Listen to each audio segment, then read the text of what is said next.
दिल्ली की बवाना विधानसभा क्षेत्र के रोहिणी सेक्टर 23 में इस वर्ष पहली बार सनातन संस्कारम संस्थान की ओर से भव्य रामलीला और दशहरा महोत्सव का आयोजन किया जा रहा है।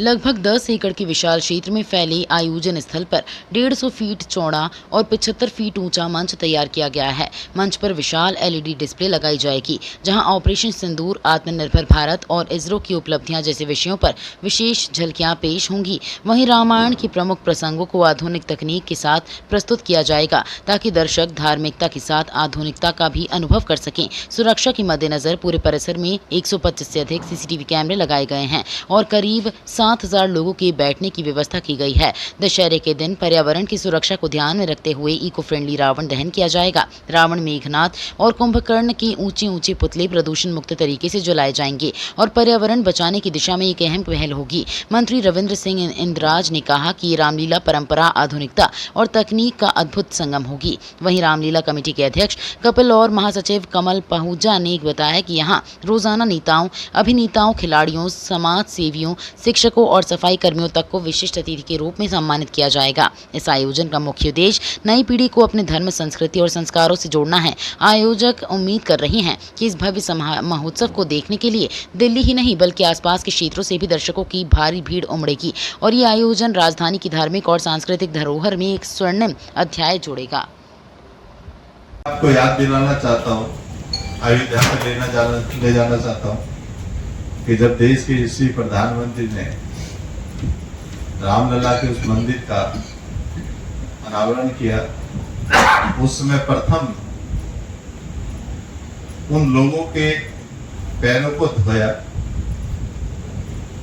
जिस लोगों ने वहां पे सेवा का भाव दिखाया।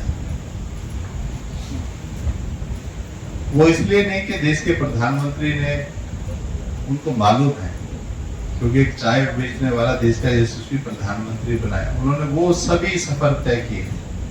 वो सभी सफर तय किए तो उनको हर व्यक्ति और दीनदयाल जी के विचारों से प्रेरित है, बाबा साहब के विचारों से प्रेरित है।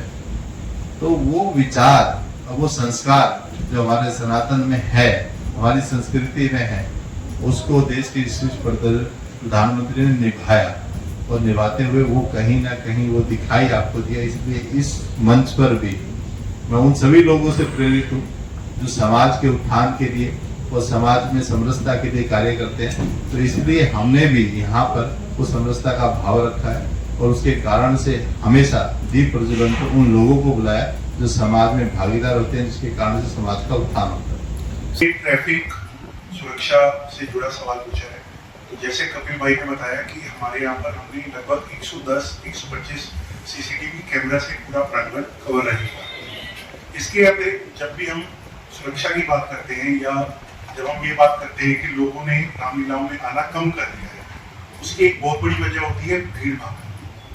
तो उसको ध्यान में रखते हुए हमने खास तौर पर जितने भी हमारे एंट्री एग्जिट पॉइंट्स हैं या मेले में चलने की जगह है या फूड कोर्ट का एरिया है या झूले का एरिया है, वहाँ पर एम्पर स्पेस रखा है कि लोग अगर बहुत अधिक संख्या में भी आ रहे हैं तो उन्हें भीड़ भाड़ का एहसास ना हो, वो इसको एक बहुत अच्छे वातावरण को एंजॉय कर सके और उनके लिए एक अच्छा अनुभव हो।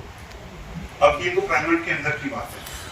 जब हम प्रांगण के बाहर की बात करते हैं तो एक बहुत बड़ी समस्या होती है, क्योंकि रात का समय होता है, अक्सर लोग गाड़ियों में आते हैं परिवार के साथ। तो हमने इसमें 3 लेवल पर अलग अलग पार्किंग की व्यवस्था की है, जिसमें ऑब्वियसली चीफ गेस्ट मूवमेंट बहुत ज्यादा रहेगा तो उनके लिए एक सेपरेट पार्किंग व्यवस्था है।